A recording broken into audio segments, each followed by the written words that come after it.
जनकपुर राजा जनक के भवनवा, आए दोनों भैया लेने गवनवा। जनकपुर राजा जनक के भवनवा, आए दोनों भैया लेने गवनवा। हंसी हंसी सखिया सिया जी से पूछें, हंसी हंसी सखिया सिया जी से पूछें, कौन देवर है कौन सजनवा, कौन देवर है कौन सजनवा। आए दोनों भैया लेने गवनवा, आए दोनों भैया लेने गवनवा। हंसी हंसी सिया जी से सखियन के बतावें, हंसी हंसी सिया जी सखियन के बतावें, गोर हमें देवर संवर सजनवा, गोर हमें देवर संवर सजनवा। आए दोनों भैया लेने गवनवा, आए दोनों भैया लेने गवनवा।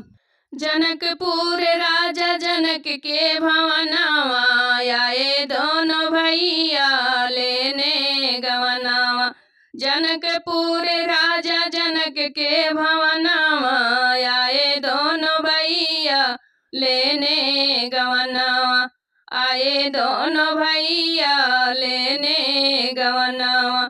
रोई रोई सखिया सिया जी से पूछें, रोई रोई सखिया सिया जी से पूछें, रोई रोई सखिया सिया जी से पूछें, अब के गए फिर कहिया मिलनवा, अब के गए फिर कहिया मिलनवा।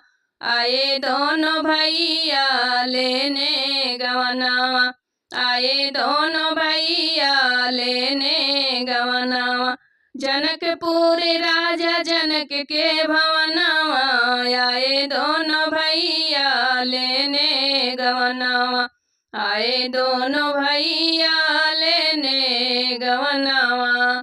रोई रोई सिया जी सखियन से बतावें, रोई रोई सिया जी सखियन से बतावें, रोई रोई सिया जी सखियन से बतावें, अब के गए फिर मिलन सपनवा, अब के गए फिर मिलन सपनवा। आए दोनों भैया लेने गवनवा, आए दोनों भैया लेने गवनवा। जनकपुर राजा जनक के भवनवा, आए दोनों भैया लेने गवनवा। जनकपुर राजा जनक के भवनवा, आए दोनों भैया लेने गवनवा।